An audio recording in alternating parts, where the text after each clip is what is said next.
قاعد يا سيدي بقلب في الفيديوهات بتاعت اليوتيوب وبشوف قنوات الانمي المفضله بالنسبه لي، بان خلاص بقى رجعنا نصنع محتوى.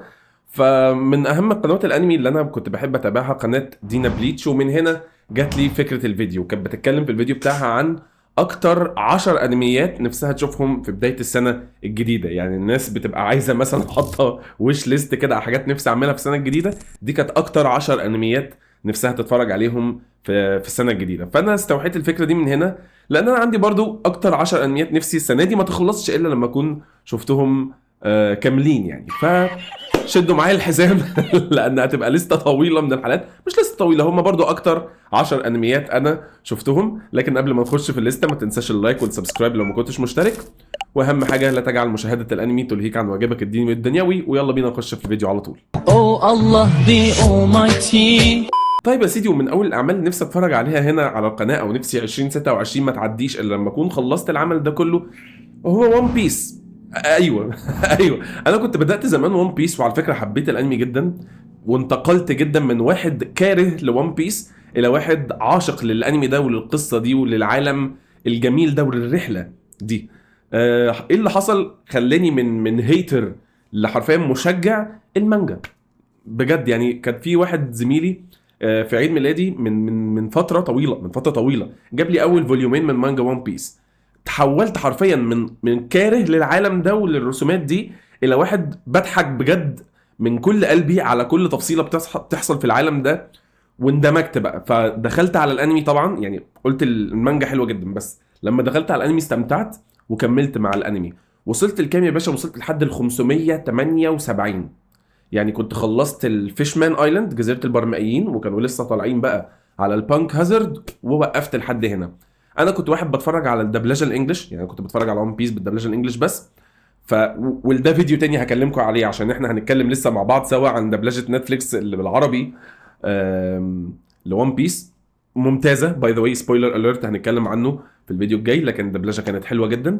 لكن وقفت بعد كده عشان الدبلجه الانجليش، وكملت الدبلجه الانجليش وانا ما كملتش. فعايز السنه دي بجد اكون كملت وان بيس. وزي ما قلت لكم، فرصه ان احنا نتفرج عليه بما ان الدبلجه العربي بقت موجوده، ونقدر نيجي نتكلم هنا في القناه، نقدر ارك نبتدي نراجعه سوا ونحلله سوا دبلجيا والحاجات دي كلها.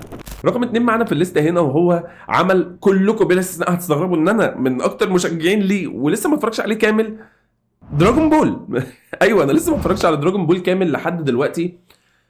شفت دراجون بول كاي بتاع سبيس تون، يعني شفت احداث ارك فريزا، شفت دراجون بول سوبر 3 مرات، شفت كليبس على اليوتيوب، فاهم اوكي، انا عارف ان في سيل، عارف ان في ماجن بو، عارف ان في بيكولو زمان في دراجون بول الصغير. لكن لحد دلوقتي مفيش ولا مره مسكت فيها العمل من دراجون بول الصغير من اول حلقه لحد ال 150 او 156 تقريبا. دراجون بول الصغير كان 156 حلقه. ولا مسكت دراجون بول كاي، لاني هتفرج على دراجون بول كاي مش زد. واتفرجت برضو على ال 150 حلقه بتوعه، وبعد كده كملت على جي تي وسوبر. دايما لحد دلوقتي لسه ما اتفرجتش عليه. كان نفسي، كان عندي امل ان هم يدبلجوه بالعربي، بس زي ما كنا اتكلمنا في الفيديو اللي فات يعني. بس فدراجون بول من الاعمال اللي سبحان الله مأثره فيا جدا، وانا عاشق لدراجون بول. ودراجون بول من الاعمال المفضله. يعني انا بحب دراجون بول، بس لسه ما اتفرجتش عليه. وده ينقلني للعمل الثالث اللي انا نفسي السنه دي ما تعديش الا لما كنت اتفرجت عليه، وهو برضو عمل طويل جدا، وهو المحقق كونان. يس، انا اتفرجت على المحقق كونان على سبيس تون. شفت حلقات من الاجزاء الاولانيه، الاول والثاني والثالث. شفت حلقات متفرقه هنا ماشي، عارف كايتو، عارف عصابه، عارف بوربن، عارف حاجات متفرقه، معلومات متفرقه. شفت افلام، لكن حتى الان بصراحه ما عنديش اي فكره عن العالم بتاع المحقق كونان كتركيبه. يعني انا لحد دلوقتي مفيش ولا مره خدت فيها كونان كانمي كامل هشوفه من الحلقه الاولى للحلقه الاخيره، ما حصلش. فانا متابع للعالم ده، لكن مفيش ولا مره خدت القصه كامله من اولها لحد اخرها كعالم متكامل، كفلو كامل اخش فيه اطلع منه وانا قافل القصه دي وبتابعها مثلا اسبوعي، وبتابع المانجا مثلا. لان انا كونان لما اخلصه هتابعه مانجا. طب ليه تتابع مانجا؟ طب ما هو الانمي بينزل اسبوعي والمانجا بتنزل اسبوعي. ما اعرفش والله لحد دلوقتي المانجا بتنزل اسبوعي لسه، ولا وقفت وبقت تنزل شهري، ولا ايه. لكن على الاقل على الاقل لما استنى كل اسبوع هاخد شابتر مانجا. لكن في كونان لما بتستنى كل اسبوع بتاخد 3 4 5 6 10 7 18 حلقه فيلر، وفي الاخر بعد اسبوعين يدوك حلقه من المانجا مثلا، ولا حلقتين 3 ورا بعض. فده سفه انا عمري ما هكون مشارك فيه، فهخلص حلقات المحقق كونان واخش على المانجا. فدي تالت حاجه نفسي اعملها السنه دي. رابع عمل معانا هنا، وهو طبعا بما اني جبت سيره المانجا، فالعمل ده انا شفته كانمي 8 مرات، وتهيألي انتوا عارفين انا بتكلم عن ايه. تمام. لكن انا عايز اتفرج على هانتر اكس هانتر، وهاخد الفلو كالاتي. هتفرج على هانتر نسخه 99 اللي بالمناسبه اصبحت عاشق ليها. هي حتى الان لسه بالنسبه لي ما تفوقتش على نسخه 2011 نسخه هانتر اكس هانتر، لكن نسخه القناص بتاعه 99 نسخه جميله جدا جدا جدا جدا، ورؤيتها الاخراجيه من اروع ما رايت في حياتي. تمام. فعايز اتفرج على النسخه دي تاني، بس مش بالعربي المره، والله حتى بالعربي بما اني خلاص حافظ هانتر، يعتبر حافظ ايه الحاجات اللي بتتقال. بعد كده اتفرج على او اكمل بهانتر اكس هانتر نسخه 2011، واول ما اخلص هقوم داخل على المانجا على طول. ما كنتش متخيل ان في يوم من الايام هوصل للقرار ده، يعني بما انها سنه جديده وبدايه جديده ومرحله جديده، فتيفو سيمباي بيضحي من الاعمال اللي نفسي اتفرج عليها هي هانتر اكس هانتر بالمانجا بتاعته. وتكمله لليسته الاعمال الطويله، فرقم 5 معانا هنا هو بلاك كلوفر، اللي نزل الموسم الاول بتاعه من سنين، وكنت اتفرجت عليه وصلت لحد الحلقه مش فاكر حاجه و90 حاجه و70 اي ثينك حاجه و70، بس كانوا مش فاكر خلصوا ارك بطوله سحريه كده، وكان بعد كده ابتدوا في محاكمه محدش يحرق انا ما اتفرجتش، يعني انا بقول لكم دلوقتي على الاحداث اللي انا وقفت عندها، يعني انا لسه ما شفتهاش. تمام.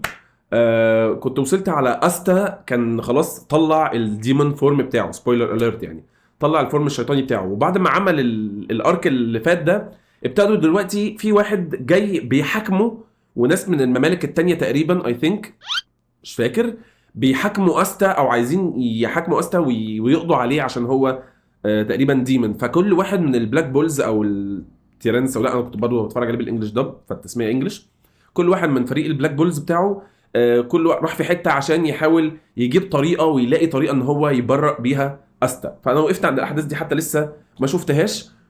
وبعد كده عرفت ان بلاك كلوفر خلاص اصبح من الاعمال المفضله للناس، لدرجه انه لما نزل عنه خبر واعلان ان هو هينزل السنه دي بموسم جديد او هيكمل بقى، فبصراحه انبسطت جدا. فمن الاعمال اللي نفسي اتفرج عليها برضو بلاك كلوفر.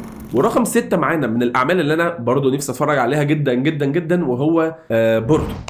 انا عارف انا اولا واحد عاشق لعالم ناروتو، حبيت جدا ناروتو شيبودن، ما كنتش ممانع بورتو لما نزل في الاول، بس كانت الاحداث نايمه، كان فيها فيلر كتير. اللي انا اعرفه دلوقتي ان بورتو كانمي في الاركات الاخرانيه وخصوصا في المانجا، الناس بتشكر في بورتو بشكل مش طبيعي، بيقولوا دلوقتي ان بورتو من افضل الاعمال مانجا. طيب كفايه كده اعمال طويله شويه. من الاعمال الموسميه اللي انا نفسي اتفرج عليها، او الانميات بقى العاديه اللي احنا بنقول عليها انميات قصيره لكنها مش قصيره خالص، مونستر يا لطيف على مونستر. الانمي ده اتقال لي عليه كتير قوي، والمانجاكا ده او المؤلف ده ذات نفسه انا اتفرجت له على بلوتو، قرات مانجا بلوتو قبل ما كنت اعرف ان هينزل لها انمي.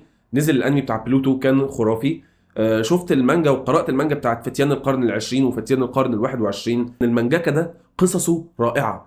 فبكل الكلام اللي بيتقال على مونستر، يعني اي ثينك ان انا رايح على حاجه رهيبه جدا. رقم 8 معانا هو كوروكو نو باسكت. انا عايز اتفرج على كوروكو نو باسكت جدا. من الاعمال الرياضيه، انا بحب الاعمال الرياضيه، بتفاعل معاها جدا، ومن اكتر الجانرا اللي بتعجبني، لان واحد من الانميات المفضله بالنسبه لي كان هاي كيو. انا مش داخل اقارن دلوقتي في ان هاي كيو احسن كوروكو احسن، مش عارف، انا ما شفتش غير هاي كيو، فبالنسبه لي اكيد هاي كيو من افضل الاعمال. لكن انا متاكد ان كوروكو نو باسكت من الاعمال اللي هتعجبني جدا، ولما اتفرج عليه بالدبلجه عربي اظن ده هي elevate الاكسبيرينس بتاعتي ويخليني احب كوروكو نو باسكت اكتر. ورقم 9 معانا في القائمه هنا هو فريد. من الاعمال اللي سمعت عنها كلام حلو، بس ما كنتش اهتميت لمرحله من المراحل اللي هو لا ده لازم اخش عليه بقى. بس لما عرفت برضو انه هينزل له موسم تاني، ولما ببص على ماي انمي ليست ولقيته لا ده فريرين فوق يعني فوق في التقييم، يعني مع العمالقه زي هانتر جنتاما. نفسي برضه اتفرج على جنتاما وجوجو، بس يعني ما اقدرش اقول ان السنه دي فاهم، يعني دي من اهم الاعمال، مع ان برضه اعمال اسطوريه وليها اسمها. لكن عايز اتفرج على فريرين، خصوصا انه ماد هاوس دي بلس كبيره. استوديو ماد هاوس من الاستوديوهات المفضله جدا بالنسبه لي. وبعد ما نام فتره بعد بقى وان بانش مان ومنهم لله سابونا الجي سي ستاف، يعني اللي ده فيديو تاني هنتكلم عنه برضو. لكن عايز اتفرج على فريرين. عجبني الكونسبت، عجبني الايديا، عجبتني الاجواء، وحاسس ان انا ممكن اطلع من فريرين بتجربه برضو تكون حلوه جدا وممتازه قوي. واخر عمل معانا في الليسته هنا ورقم 10 هو فاير فورس. اسمع عن فاير فورس كلام حلو، لكنه مش بالضروره من الاعمال العظيمه جدا. يعني مثلا ما اقولش ان فاير فورس، طب انت ليه حطيت فاير فورس وما قلتش جوجو؟ ليه حطيت فاير فورس وما قلتش مثلا بيرزيرك مثلا؟ الارت ستايل. يعني انا بصراحه الارت ستايل بتاع فاير فورس عاجبني جدا جدا جدا جدا جدا جدا. الالوان بتاعته والتركيبه بتاعتها والاوبننج الاولانيه، وخصوصا ان خلاص برضه هو فاير فورس بيخلص، فاللي هو مش هقعد معاه كتير، فده برضو من الاعمال اللي نفسي اتفرج عليها. بس كده يا سيدي، ودي كانت كل حاجه عندي في الفيديو بتاع النهارده. دول 10 اعمال نفسي اشوفهم السنه دي. ما تنسوش تقولي رايكم في الكومنتات، وتقولي الاعمال اللي احنا حابين نشوفها او اللي انتوا حابين ان احنا نشوفها هنا في القناه ونتكلم عنها. لو في حاجات مدبلجه نفسكم تشوفوها او نفسكم نشوفها سوا، ولو في اعمال برضو نفسنا نتكلم عنها في فيديو من الفيديوهات ان شاء الله. هتكلم معاكم عن 10 اعمال مدبلجه بالعربي سبيستونيه نفسي اشوفها برضو السنه دي، واي ثينك كده ممكن يبقى ليه فيديو خاص. بس ودي كانت كل حاجه عندي في الفيديو بتاع النهارده. ما تنسوش تقولوا لي رايكم في الكومنتات، ما تنسوش تشتركوا في القناه، واهم حاجه لا تجعل مشاهده الانمي تلهيك عن واجبك الديني والدنيوي. دي كانت كل حاجه عندي في الفيديو بتاع النهارده، واشوفكم في الفيديو الجاي. سلام.